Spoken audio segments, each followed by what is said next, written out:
우리가 이제 사도행전 보면서 성경에 기록되어 있는 것만 1차, 2차, 이제 3차 전도 여행을 바울이 이제 한다고 그랬죠. 그리고 난 다음에 이제 로마 감옥에 갇히게 되는 겁니다. 그래서 오늘 본문에 보시면은 그 30절에 그죠? 바울이 자기 셋집에 머물렀다 그랬죠. 그 셋집이 이제 오늘날로 말하면 가택 연금을 당한 이제 상태라고 그렇게 말하는 겁니다. 그리고 이제 그 세 번에 걸쳐서 전도 여행을 하는 중에 그러니까 예수 복음을 증거하는 가운데 바울 자신에게 어떠한 일들이 있었는지를 아주 구체적으로 그렇게 서술하고 기록하고 있는 성경이 있습니다. 그게 고린도 후서 11장인데요. 고린도 후서 11장 그 24절부터 27절로 이렇게 보시면 거기 한번 보세요. 24절에 보니까 유대인들에게 40에서 하나 감한 매를 5번 맞았다 이거죠. 40이라고 이게 40대 그는 뭐냐면 법정 용어로 사형에 해당하는 겁니다. 그러니까 거기서 하나를 감한 39대를 5번 맞았다는 건데, 그러니까 우리가 뭐 이 곤봉으로 이렇게 때리는 게 아니고 기록에 의하면은 이 나무같이 생긴 큰 막 기둥같이 생긴 나무랑이에요. 큰 기둥같이 생겨서 이게 막 건장한 장년이 들기도 힘든 그 기둥같이 생긴 나무를 그냥 후려치는 겁니다. 그러면 허리에 맞으면요, 허리 부러집니다. 허벅지 이렇게 맞으면요, 뼈가 그냥 으스러지는 거예요. 여러분, 목사와 선교사의 뼈는 일반 성도들의 보다 더 통뼈라서 확 맞으면 안 부러집니까? 그렇지 않죠. 똑같습니다. 뼈 한 번 부러지면은 보통 한 3, 4개월 이게 제대로 이렇게 아무런 문제 없이 다시 이제 회복하려면 정말 한 5, 6개월 정도 그렇게 소요되는 거 아니겠어요? 그 39대를 5번 맞고요. 그게 보시면 또 보세요. 3번 태장을 맞았다고 그랬어요. 그러니까 이제 이게 말 그대로 곤장 맞는 겁니다. 그러니까 곤장을 맞으면은 이 살이 찢겨지거든요. 살이 다 찢겨져서 그냥 너덜너덜 그렇게 되는 거거든요. 그러니까 40에 하나 감한 매를 5번 맞고 곤장 3번 맞고요. 그 다음에 성경에 보시면 또 한 번 더 있어요. 돌을 한 번 맞은 거죠. 그러니까 이 3번에 걸친 여행 중에 총 9번이나 맞는 거예요. 회복될 만하면 또 때리고, 좀 회복될 만하면 또 때리고, 뼈가 이제 좀 붙을 만하면 또 때리고, 뼈가 좀 붙어서 회복되려면 그냥 또 때리고, 계속 그런 상황이라는 거죠. 그렇게 하면서 복음을 전한 거예요. 혹시 그 사도 바울의 성화 그림을 혹시 보셨는지 모르겠는데, 그게 보면요, 허리가 이렇게 바울이요, 이렇게 허리가 굉장히 굽어져 있어요. 허리가 푹 굽어져 있고 다리를요 질질 끌고 다녀요. 그러니까 그렇게 두들겨 맞고 찢겨지고 뼈 부러져 가면서 그래도 복음을 증거했다는 거예요. 근데 보니까 그것뿐만 아니에요. 뒤에 보니까 3번이나 배가 파손했다고 돼 있어요. 그러니까 그걸 오늘날 말하면 뭐겠습니까, 여러분? 어느 곳에 이제 비행기 타고 가는 거 아니야? 복음을 증거하러, 그죠? 뭐 집회가 있어서 비행기가 3번 하늘에서 떨어진 거예요. 쉽게 말하면 비행기 3번 떨어졌으니 거의 뭐 죽을 수도 있는 거 아니에요? 얼마나 참 두려움이 있었겠습니까? 그런 일들을 겪었는데 그 26절에 또 한번 보시면 뭐라고 했어요? 강도의 위험, 동족의 위험, 이방인의 위험, 바다의 위험, 온갖 위험을 다 겪고요. 그게 보니까 또 뭐 못 먹고 못 자고 춥고 그냥 배고프고 그런 일들을 다 3번의 전도여행 동안에 바울이 겪었다는 것을 그렇게 말하는 거죠. 그러니까 이 3번의 전도여행, 그러니까 정확하게 한 11년 정도 된다고 그랬죠. 그 11년 동안 바울은요, 정말 처참한 삶을 살았다는 것을 알 수 있는 거예요. 되게 막 뭐 잘 될 줄 알았죠. 그런 게 아니라는 거예요. 물론 바울이 기도하면 병이 낫고 예수 이름으로 막 명하니까 귀신이 떠나가는 그런 은혜와 그런 정말 역사는 있었습니다. 우리가 성경을 통해서 보면. 그런데 정작 복음을 전한 바울은요, 그 삶은 정말 비참하고 처참한 삶이었다는 것을 그렇게 말하는 거예요. 깨지고 두드려 맞고 뼈 부러져 가면서 그렇게 복음을 증거한 겁니다. 뭐 오늘날이야 여러분 보세요. 뭐 뼈 부러지면은 병원에 가서 뭐 수술이나 할 수 있잖아요. 근데 그 당시에는 그런 게 없거든요. 그러니까 부러진 뼈를 그냥 질질 끌고 다니면서 그렇게 복음을 증거했던 겁니다. 그렇게 3번의 전도 여행을 마치고 이제 어떻게 성경에 보면은 예루살렘으로 오잖아요. 그 보고하기 위해서 오는 거예요. 근데 아시아에서 온 어떤 그 유대인들이 거짓 증거를 해가지고 그만 또 예루살렘 감옥에 한 2, 3일 갇히게 되죠. 그러다가 또 옮겨져서 가이사라 감옥에서 2년. 그리고 거기서 또 로마 황제에게 내가 재판받겠다 해서 결국 로마 감옥에 2년. 그래 총 4년간이나 투옥되는 겁니다. 근데 솔직히 생각해보면 하나님 정말 너무한 거 아니에요? 하나님 바울한테 이러면 안 되는 거 아닙니까? 아니 한번 생각해보세요. 11년 동안 얻어맞고 매 맞고 돌에 맞고 뼈 부러져 가면서 복음을 증거하고 교회를 세웠으면, 그리고 예루살렘에 왔으면 정말 한두 달 정도는 좀 따뜻한 밥 먹고, 그렇죠, 좀 이렇게 쉬게 그렇게 해주셔야 되는 거 아닙니까? 그래 바울의 마음속에 인간적으로 생각하면 참 원망하는 마음과 하나님을 향한 어떤 좀 그런 좀 서운한 마음이 여러분 솔직히 왜 없었겠습니까? 하나님 내가 뭐 잘못했습니까? 11년 동안 내가 놀고 한 게 아니라 주의 복음을 증거하기 위해서요. 그렇게 했는데 예루살렘에 와서 이렇게 바로 또 갇히고 저 4년 동안 또 감옥에 결국 갇히게 되어버렸다 이거죠. 그 어쨌든 이제 이 감옥에 갇혔어요. 로마 감옥. 근데 기록에 보면 로마 감옥에 갇혔다고 해서 음식을 줬느냐? 그렇지 않습니다. 그 말은 무슨 말이냐면 바울이 자기 스스로 음식을 다 구해야 한다 이거죠. 그 바울의 책임이에요. 그 말은 무슨 말이냐면 밖에서 음식을 가져다 주지 않으면 그냥 굶어야 되는 거예요. 굶을 수밖에 없는 거예요. 나갈 수가 없잖아요. 그 당시에 뭐 로마에 바울이 아는 사람이 얼마나 있었겠습니까? 별로 없었거든요. 그뿐입니까? 오늘 본문에 보시면 바울이 자기 셋집에 머문다고 그랬잖아요. 그게 가택연금이거든요. 그럼 그 셋집에 머물면 월세를 내야 됩니다. 그 월세 누가 내야 되나요? 누가 뭐 대신해서 내줍니까? 아니요. 바울이 감당해야 되는 거예요. 그 셋집에 머무는 게 그게 감옥인데 그 월세를 본인이 감당해야 돼요. 아니 솔직히 지금까지 11년 동안은 그래도 일을 했잖아요. 텐트를 만들면서 그런 재정들을 충당을 해서 그렇게 했어요.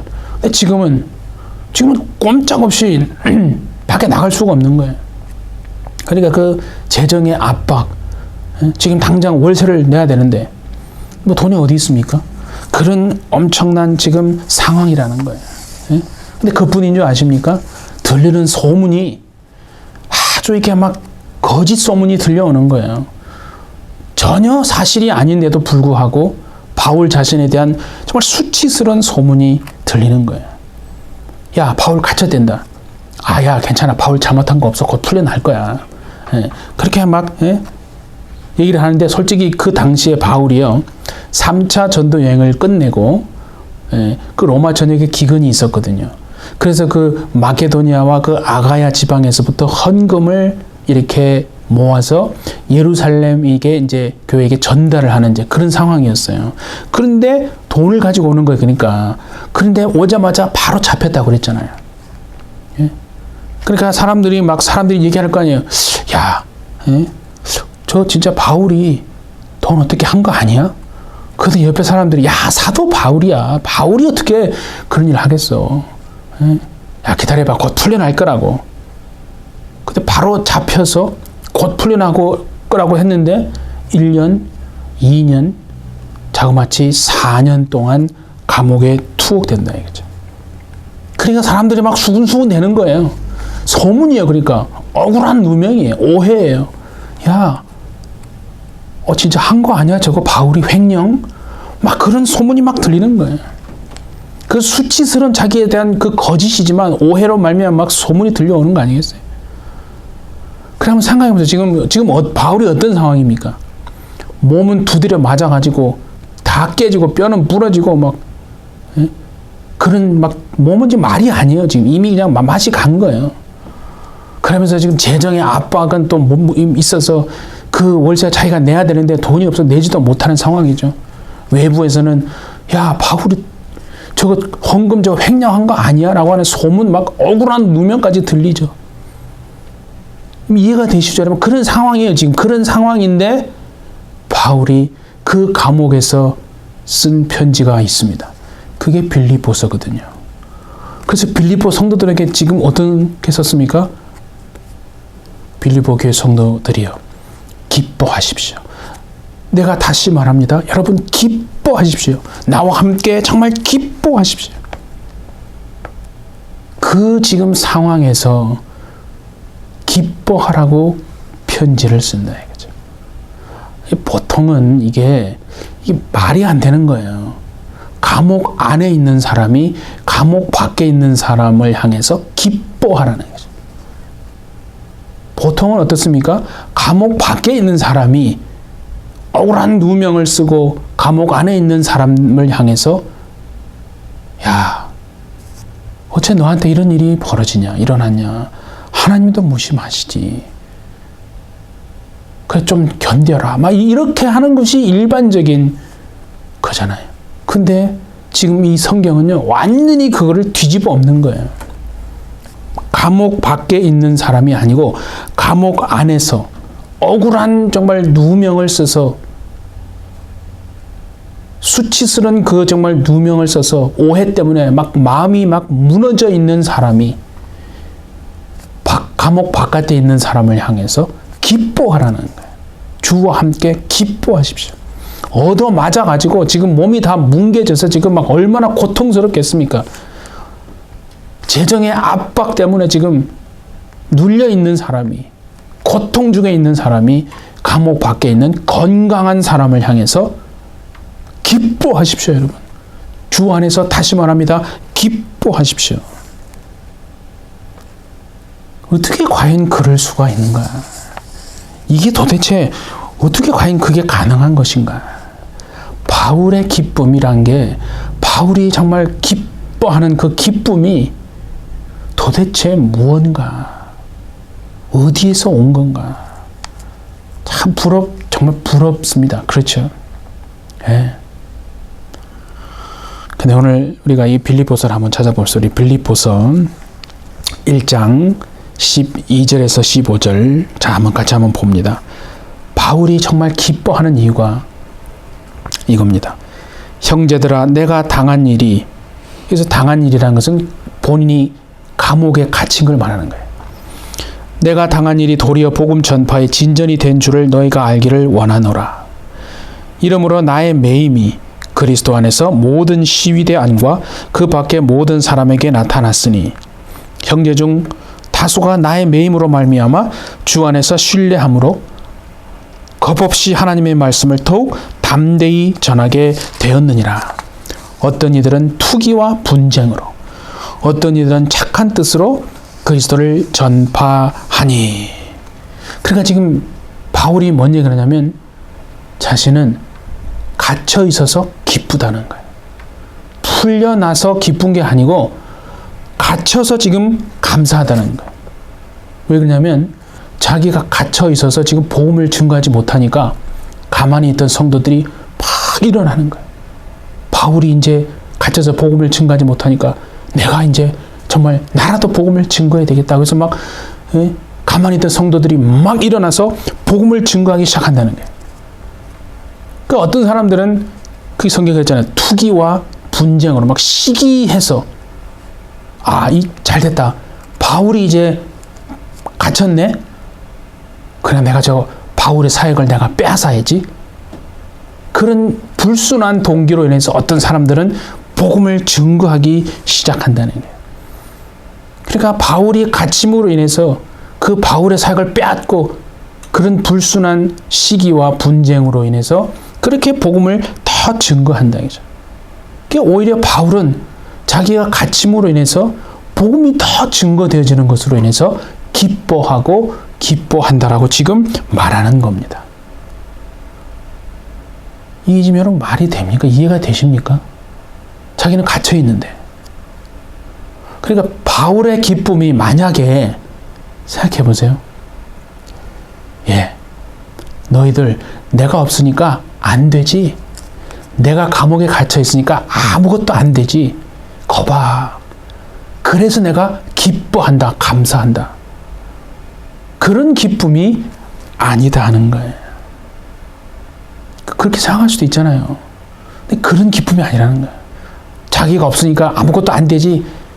거봐, 내가 감옥에 갇히니까 너희들 아무것도 안 되지. 그래, 내가 감사해. 그런 게 아니라는 거예요. 오히려 바울은 자기가 감옥에 갇혀 있는 것으로 기뻐한다. 그래서 성도들이 이제는 막 일어나서 복음을 더 예수 복음을 증거하기 시작하더라. 어떤 사람들은 정말 바르지 못한 동기로 바울이 갇혔댄다. 오케이. 이제 내가 저 바울의 사역을 내가 빼앗아야지. 내가 저 교회 빼앗아야지. 그런 불순한 동기로 그렇게 복음을 증거하더라는 거죠. 그래도 바울은 나 괜찮다. 그래도 괜찮다. 그러나 저러나 이러나 저러나 그리스도가 증거되는 것이니 나는 그것으로 기뻐하고 또 기뻐하리라. 정말 하나님이요. 왜 바울을 진짜 기뻐하셨을까? 그 바울의 기쁨이란 게 도대체 무슨 기쁨일까? 가만히 생각해 보면 우리가 기쁨에도 종류가 많아요. 근데 이 바울이 기뻐하는 이 기쁨은요, 순전한 기쁨. 어떻게 다르게 어떻게 표현할 방법이 없어요. 온전한 그 마음, 순전한 마음, 그 온전한 기쁨. 그 기쁨인데 하나님이요 그 기쁨을 너무 기뻐하시고 인정하시고 너무 즐거워하시고 근데 우리가 성경에 보면 하나님이 그 기쁨을 정말 또 가지셨던 사람이 한 명이 더 있잖아요. 바로 여러분 우리가 잘 아는 다윗입니다. 그 사도행전 13장에 보면 그 하나님이 다윗을 보면서 하시는 얘기가 저는 내 마음에 딱 맞다. 그러니까 하나님 마음에 아주 딱 맞는 거예요. 사람의 마음에 맞는 게 아니고 하나님 마음에 이게 아주 딱 맞다는 거예요. 네? 우리가 생각할 때 제가 한번 생각해보세요. 주님, 내 소원과 내 비전은 주의 복음이 땅 끝까지 증거되는 겁니다. 근데 우리 다 솔직히 마음속에 복음이 증거되고 회복되고 역사가 일어나는 것은 나를 통해 저 사람 말고 나를 통해 내 교회를 통해 저 사람 안 됩니다. 저 교회 안 되고 나를 통해 내 교회를 통해 그렇게 되어지기를 원합니다. 솔직히 그런 마음들이 있지 않겠습니까? 네. 바울은 그렇지 않다는 게 정말 바울은 말 그대로 복음이 증거되는 그 예수 그리스도의 복음이 증거되는 것으로 정말 기뻐하는 그 순전한 기쁨이 있었다는 거죠. 그러니까 한번 우리 보세요. 그 당시에도 그 바울 당시에도요 얼마나 많은 사람들이 있었겠어요. 주님, 하나님 내 비전과 소원은 그리스도의 복음이 땅 끝까지 증거되는 것입니다. 그렇게 많은 사람들이 있을 겁니다. 그런데 정말 그들의 소원대로 비전대로 기도대로 복음이 막 증거됩니다. 그들의 마음속에 막 화가 나는 거예요. 복음이 증거되는데 화가 나고 분노가 막 치밀어 오르는 거예요. 왠 줄 아십니까? 왜 나로 말미암지 않고 왜 바울입니까, 하나님? 왜 내가 아니고 왜 저 사람을 통해서입니까? 왜 내가 아니고 왜 바울입니까? 왜 우리 교회가 아니고 왜 저 교회를 통해서입니까? 왜 내가 아니고 왜 저 사람입니까? 그러니까 마음속에 복음이 증거되는데 막 화가 나는 거예요. 진짜 소원이 복음이 증거되는 것입니다. 그게 비전입니다. 그런데 하나 더 넣어야죠. 그건 나를 통해서. 저 사람 말고, 저 교회 말고 우리 교회를 통해서. 사람에게 칭찬받고 영광받는 건 나를 통해서. 아, 저 사람 안 돼요. 저 교회 안 되고 우리 교회를 통해서. 근데 참 바울은요, 그런 기쁨이 아니라는 거예요. 순전한 기쁨. 우리는 그 사람의 민낯이요, 언제 드러나느냐? 평소 때는 안 드러납니다, 여러분. 저는 바울의 민낯이, 진짜 바울이 어떤 사람이냐는요, 감옥에 갇히니까, 그래서 막 사람들이 불순한 동기로 내가 저 바울의 사역 빼앗아야지, 내가 저 교회를 빼앗아야지, 그런 불순한 동기로 말씀을 증거하고 복음을 증거하는데도 바울은 괜찮다. 아, 나 정말 괜찮아. 그러나 저러나 증거되는 것은 그리스도니 내가 기뻐하리라고 하는 그 순전한, 정말 하나님이 너무나 좋아하시는 그 순전한 기쁨. 그 기쁨. 감옥에 갇히니까 진짜 바울의 바울됨이, 그 바울의 민낯이 그때 나오는 거 아니에요? 사람들이 막 바울, 너무 힘들죠. 바울이 아니야, 나 상관없다. 진짜 괜찮다. 복음이 증거되는 것은 해서 나는 기뻐하고 봐라, 더 많이 복음이 증거되고 있지 않느냐. 내가 갇히니까. 어떤 사람들은 좋은 의미로 선한 동기로 복음을 증거하니까 또 감사하고 기뻐하고, 또 어떤 사람은 좀 불순한 동기로 바울의 정말 나의 사역을 빼앗고 저 교회를 내가 빼앗아야지 라고 하는 그 불순한 동기로 하지만은 그래도 더 많이 예수 그리스도의 복음이 증거되니까 그걸로 인해서 감사하다. 그러면서요, 이렇게 말하는 거예요. 내가 그냥 일상적인 삶을 살았더라면 결코 만날 수 없던 사람들을 내가 이곳에서 만났다 이거죠. 감옥에 갔기 때문에 만났다 이거죠. 벨릭스, 베스도, 아그리파, 그런 정말 로마의 황제와 밑에 있는 그런 총독들, 그런 정말 고위 관직에 있는 사람들을 내가 일상적인 삶을 살았다면 내가 어떻게 만날 수 있었겠는가? 내가 감옥에 갔기 때문에 내가 그들에게 복음을 증거하고, 또 여러분 여기 나오면 시위대란 말이 나오잖아요. 시위대는요, 아무나 지키는 사람이 아니고 정말 로마 황제를 지키는 시위대. 그러니까 엄청난 고위 관직들에 있는 사람들이 죄를 범하면 그 사람들을 지키는 게 시위대예요. 그러니까 언제 내가 정말 그런 로마 황제를 지키는 시위대를 내가 만날 수 있겠냐. 내가 감옥에 갔기 때문에 내가 그들을 내가 복음을 증거했다. 네. 얼마나 참 기뻐합니까? 이 순전한 마음, 이 온전한, 그래서 오늘 본문의 제목이 뭐라고 제가 그러냐면 완전한 마음이라 하거든요. 이 완전한 순전한 기쁨을 하나님이 다윗에게도 가지셨다 그랬잖아요. 네. 도대체 이렇게 생각해 보셨어요? 하나님이 언제 다윗을 이스라엘의 왕으로 내가 세워야 되겠다라고 결심한 줄 아십니까? 골리앗을 쳐서 무너뜨렸을 때? 아닙니다. 저 주변에 아말렉이나 블레셋과 다 싸워서 싹 깨끗하게 정리했을 때? 아닙니다. 하나님이 다윗을 이스라엘의 왕으로 내가 세워야 되겠다라고 하는 결심을 하게 된 딱 하나 본 게 있어요. 자, 오늘 우리가 한번 찾아봅시다. 우리 시편 78편입니다. 이곳에서만 나옵니다. 시편 78편 70절에서 72절 같이 한번 봅니다. 또 그의 종 다윗을 택하시되 양의 우리에서 취하시며 젖 양을 지키는 중에서 그를 이끌어내사 그의 백성의 야곱 그의 소유인 이스라엘을 기르게 하셨더니 이에 그가 양들을 자기 마음의 완전함으로 기르고 그의 손의 능숙함으로 그들을 지도하였도다. 하나님이요, 다윗을 이스라엘의 왕으로 내가 세워야 되겠다라고 결정하실 때는요, 그 결정하셨을 때 다윗이 뭐 하고 있었을 때입니까? 예, 양치고 있었을 때예요. 양치고 있었을 때. 여러분 이걸 아셔야 돼요. 이스라엘은요, 계급이 분명히 있었던 사회예요.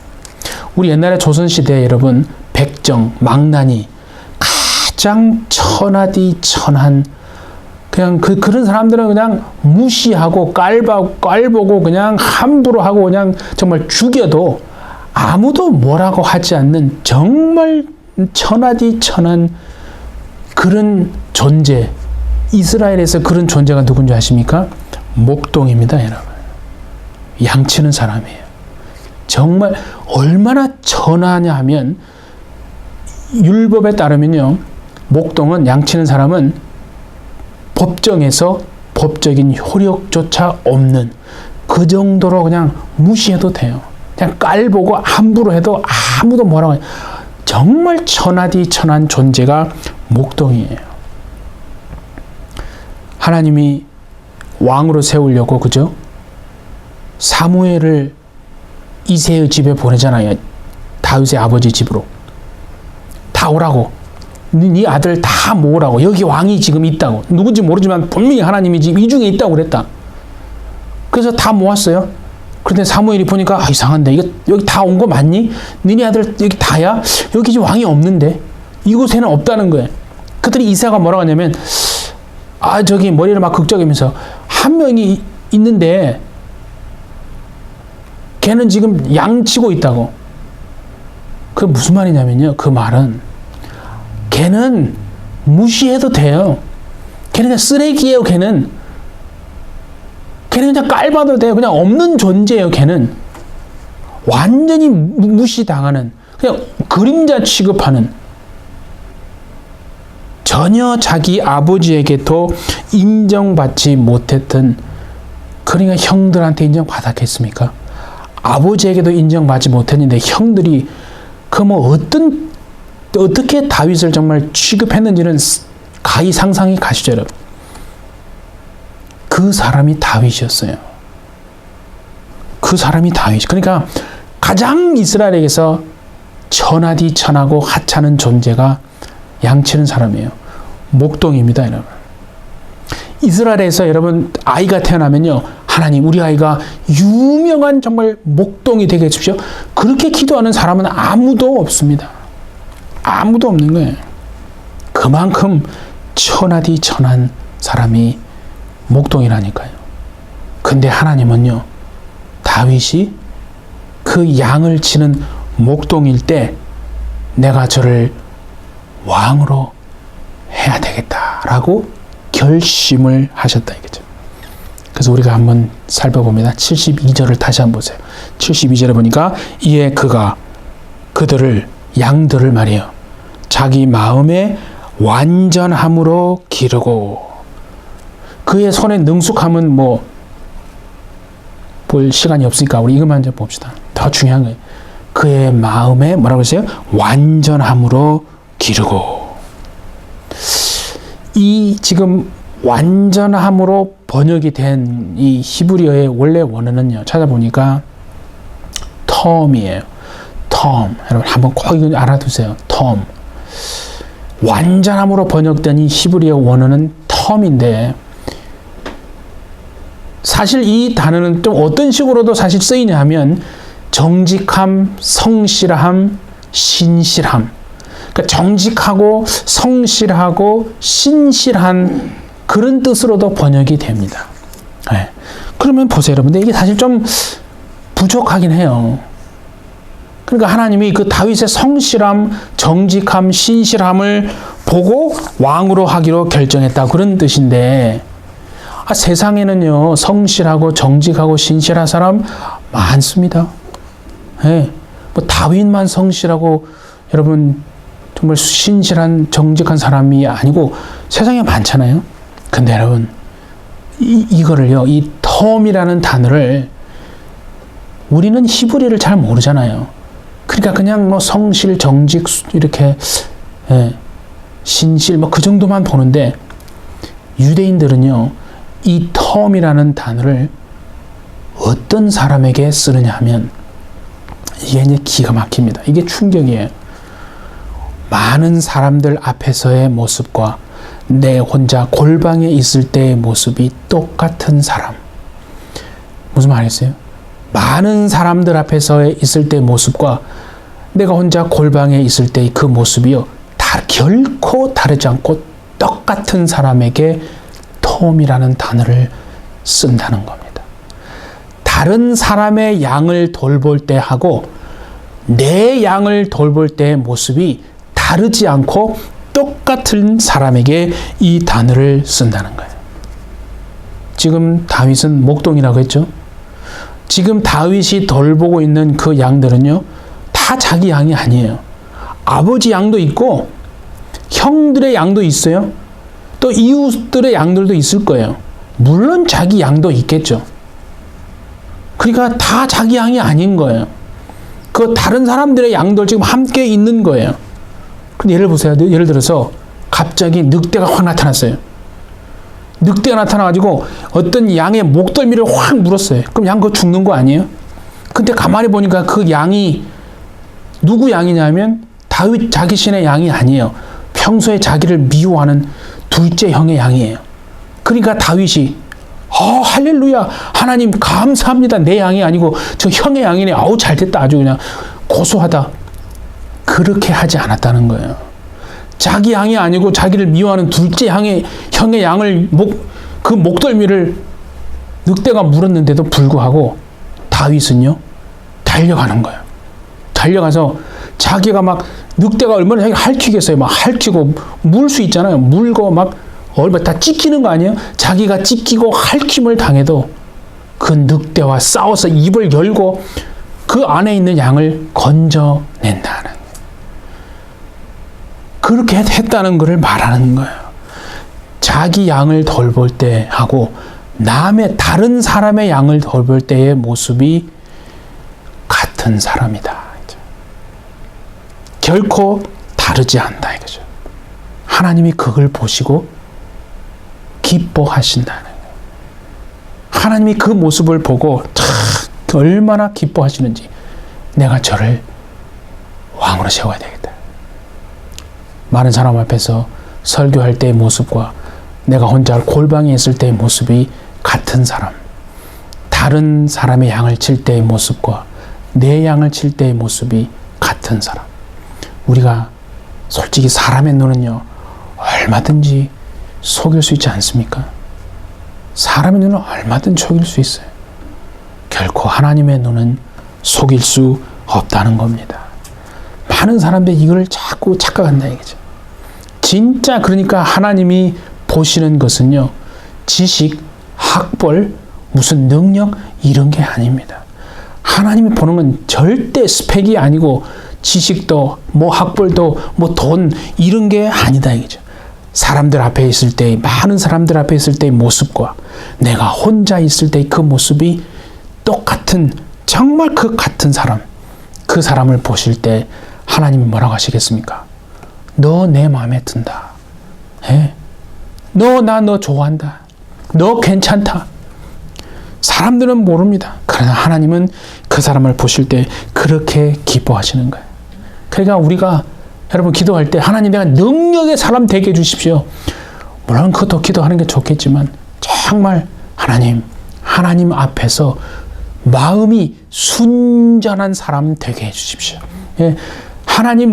내가 하나님 앞에서 정말 깨끗한 마음, 깨끗한 기쁨, 이 순전한 마음, 이 완전한 마음, 사람들 앞에의 모습과 정말 내가 혼자 있을 때 그 모습이 똑같은 그 사람 되게 해주십시오. 다윗에게 그런 모습이 있었고 바울에게 그런 모습이 있었다는 거 아니겠습니까?